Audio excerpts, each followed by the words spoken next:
Μεσόγειο, σε όλο το Αιγαίο. Το Συριανό λουκούμι είναι το πιο ωραίο. Αυτό είναι παγκόσμια και τοπικά γνωστό.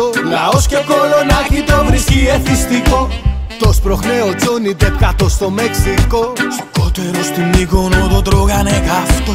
Το πουλαγέ ο Αλ Πατσίνο στο σημαδεμένο. Το Μαραντόνα πιάσανε με αυτό το παρισμένο.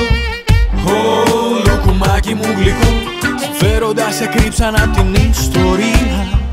Ω, άλλαξε στον κόσμο αυτό, μ' αυτοί δεν είχαν θάρρος να το πούνε στα σχολεία.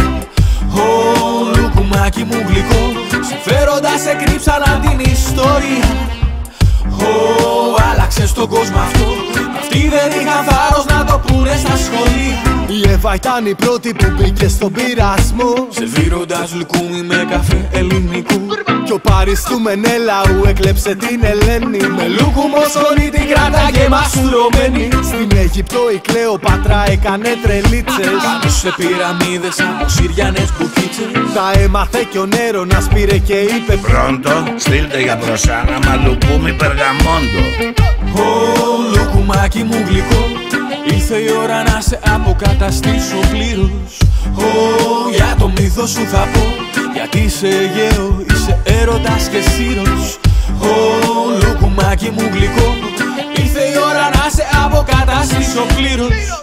Ω, για το μύθο σου θα πω, γιατί είσαι Αιγαίο, είσαι έρωτας και σύρος.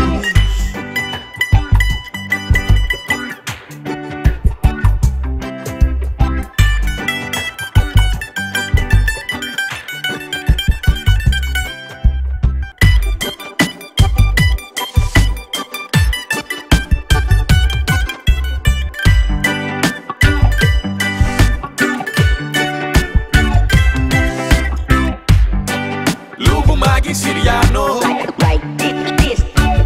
yeah. Λουκουμάκι Συριανό, yeah. Λουκουμάκι Συριανό, yeah. Λουκουμάκι Συριανό.